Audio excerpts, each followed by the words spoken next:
Et le festival médecins, laboratoires, pharmacie, médicaments, antidépresseurs, antidiabétiques, et j'en passe. Voilà, la fête continue. Merci. Bon, ça va, vous avez tenu le coup alors. C'est bon.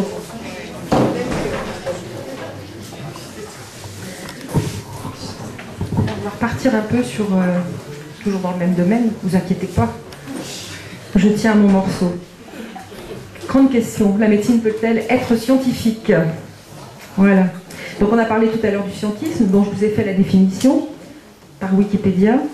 Et on va continuer avec l'arrivée de la médecine chimique et puis la période où ce qu'on appelle le mécanisme prend le pas sur le vitalisme. Vous savez, c'est deux choses qui s'opposent en médecine, puisque le mécanisme, c'est le corps devient une simple mécanique dont il suffit de réparer les rouages défaillants pour que tout aille bien, alors que dans le vitalisme, voilà, il y avait comme sous Hippocrate, mais depuis, les médecins avaient toujours été des vitalistes jusqu'au 18e, 19e siècle. C'est là que ça va changer. Hein. Le vitalisme, c'est vraiment la notion que l'homme est l'humain, c'est la vie, quoi. Donc il est un organisme entier, et tout ce qui concerne une petite partie concerne le tout. Voilà, ce qui nous ramènera après, voilà, quelque chose que je pratique aussi, qui est en fait les éléments de la physique quantique et de la mécanique quantique. C'est tout ce qu'on est en train de redécouvrir de façon scientifique aujourd'hui. Ok, donc c'est sûr hein, que cet avènement-là des nouvelles molécules au 19-20e siècle, une molécule miraculeuse qu'on va pouvoir donner pour agir sur un organe, tout en niant sa réalité d'impact sur un autre, ça a été une période faste de la médecine. Voilà. Enfin, en tout cas pour les médecins. La médecine peut-être moins. Voilà. Donc voilà, puis après, c'est tout aussi le développement de la chirurgie. Enfin, je pense que s'il y a un domaine qui a vraiment beaucoup évolué en médecine, c'est la chirurgie, justement. Aujourd'hui, on a des appareillages fabuleux et on fait des choses extrêmement performantes. Hein, donc dans ce domaine-là, ça a évolué. En fait, comparativement, dans le domaine médical, ça a très peu bougé. Et c'est aussi pour ça qu'en fait, il y a cette espèce d'obstination sur les médicaments, parce qu'en fait, ne peut proposer de nouveau que quelque chose qui vient du côté des médicaments. Il faut essayer de modifier les molécules. Mais en fait, on a très peu de nouvelles molécules depuis quelques années. Donc il y a une espèce de stagnation, et cette stagnation, elle génère aussi la pression dans laquelle on est aujourd'hui. Voilà. Alors, tout cela est-il de la science? Ben non, vous avez compris tout à l'heure quand on en parlait, quand je vous en parlais, que c'est juste une évolution des croyances au sein du monde. Enfin, voilà. Et puis, des croyances, il y en a toujours eu et il y en aura toujours. On a beau essayer de les éliminer, c'est impossible qu'il n'y ait pas de croyances, quelles qu'elles soient. Donc, le problème, c'est que du coup, avec l'avènement de la chimie et puis de l'évolution de la chirurgie, eh bien, on va soutenir de plus en plus le mécanisme, donc, et la croyance en médicaments miraculeux. Voilà, et à tel point que dans les écrits, aujourd'hui, quand on lit les labos, le Conseil de l'Ordre, l'Académie de médecine, il y a petit à petit une tendance qui s'est développée qui est vous devenez quelqu'un d'anormal quand vous ne prenez pas de médicaments.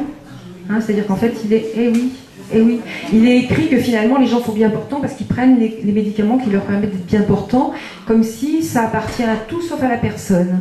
Hein, et moi je vois bien, enfin, quand dans mes procédures à un moment donné, donc mes enfants ont dû passer aussi en interpellation, et quand on est allé, alors ne parlons pas des services sociaux, enfin c'est assez terrifiant aussi, hein, mais tout est en corrélation, et donc les questionnements à mes enfants c'était, mais alors quand tu es malade, ta mère, elle appelle un médecin pour que tu sois soigné correctement? Je sais pas, je suis jamais malade. Ils n'ont jamais été malades. C'est pas normal. Mais c'est ça, hein, vous allez voir. Donc 3 enfants, enfin ils en ont entendu que 2, mais donc le premier c'est donc comment tu fais mais alors elle appelle personne pour demander à lui, ben non, j'ai jamais été malade, 16 ans, jamais été malade. Donc après ils interpellent mon fils. Et alors, toi, quand tu es malade, ta mère, elle appelle un médecin, elle demande comment elle fait, elle te donne des médicaments, et mon fils dit, ben non, moi, j'ai jamais été malade. Ah, dis donc, vous avez de la chance, vous, quand même. Donc là, tout était fait pour les déstabiliser, mais justement, c'est cette déstabilisation aussi qui, en leur donnant peur, les amène à prendre le contrôle. Parce que quand même, la conclusion, elle était quand même pas très positive, malgré que mes enfants aillent bien. Et la conclusion, elle était notamment que ça ne se voit pas encore, mais ces enfants ne vont pas bien. Mais c'est vrai, non, mais la conclusion des services sociaux, accepter ça. Ces enfants sont en grande souffrance, ils ne le savent pas encore, mais ils sont en adolescence et ça va sortir. On marche la tête. Quand on s'y confronte, on se dit c'est pas possible. De l'extérieur, on se dit oh faut pas exagérer, mais quand on est dedans et qu'on passe dans tous ces trucs, on se dit mais c'est dingue quoi. C'est vraiment impressionnant. Hein. Il y a de quoi faire du boulot. Hein. Ouais. Voilà. Donc, alors qu'en est-il des bases scientifiques de la médecine? On va y revenir. Je vais vous dire des petits trucs de mon papier quand même. Hein. Voilà. Non mais parce que c'est important quand même pour comprendre pourquoi c'est comme ça aujourd'hui aussi. Alors, qu'en est-il des bases scientifiques de la médecine? C'est en 1990, 22 ans, c'est pas vieux, hein, c'est en 1990 qu'a instauré la notion de l'EBM. L'EBM, en anglais, c'est Evidence Based Medicine, c'est-à-dire la médecine fondée sur le niveau de preuve. Alors, à son origine, la création de cette EBM, qui a été faite entre quelques experts, parce qu'il y avait 4 ou 5 personnes, il n'y avait pas beaucoup de monde, elle avait pour vocation, c'était pas idiot, hein, enfin, c'était même plutôt sensé. On va parler positivement quand même, c'était intéressant. Elle avait pour vocation de proposer des modèles statistiques à visée pédagogique pour les médecins et pour les jeunes étudiants en médecine. C'était quand même intéressant dans l'idée.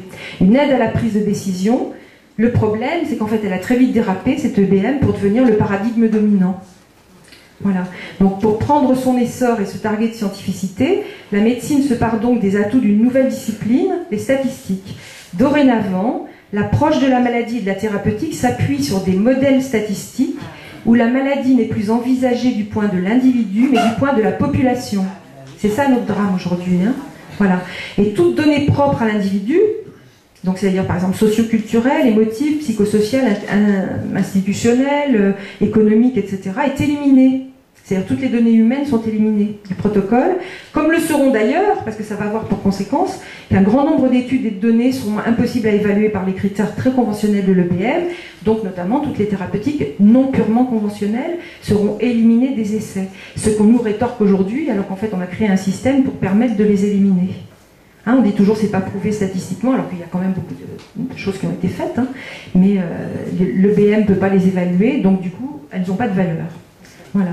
Donc la santé publique prime sur la santé de l'être. Tant pis si au passage, les droits fondamentaux sont bafoués, les droits de l'homme, enfin, etc. On assiste à la standardisation de l'acte médical, à la tentative de négation de l'incertitude qui règne dans le domaine médical. C'est vrai que c'est un boulot stressant, angoissant. Voilà.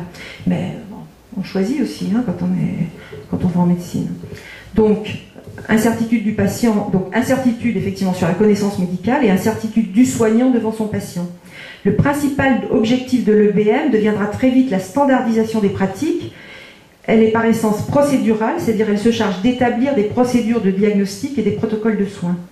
Donc elle servira sans jeu de mots de justificatif aux procédures lancées par l'ordre contre les médecins non conventionnels qui par essence donc ne peuvent pas coller avec les protocoles et les standards imposés. Et c'est là que nous on est en tant que médecins aujourd'hui beaucoup mis en cause. Bien sûr, les critères de l'EBM doivent être décidés entre experts, ça s'entend. Nul ne sera surpris que les experts choisis soient toujours les partisans de la notion d'EBM. Donc exit les opposants, il y en a beaucoup, mais on ne peut pas les entendre. C'est même difficile de les trouver. Enfin, moi, on le sait, c'est controversé, hein, mais ça fait partie des choses qu'il faut laisser sous le coude pour ne pas mettre en danger le système dominant. Donc, exit les opposants, avec eux toute chance de contrôle, parce que les opposants, ils servent quand même à faire évoluer les choses, et du coup, à les faire comment je vais dire, à les modeler, c'est-à-dire à les transformer. Hein. Mais là, du coup, on ne peut pas transformer, puisque toute personne qui est opposante n'a pas droit à la parole. Donc ces experts, comme par hasard, sont surtout ceux-là même qui sont recrutés par les laboratoires pharmaceutiques pour leurs essais. La boucle est bouclée.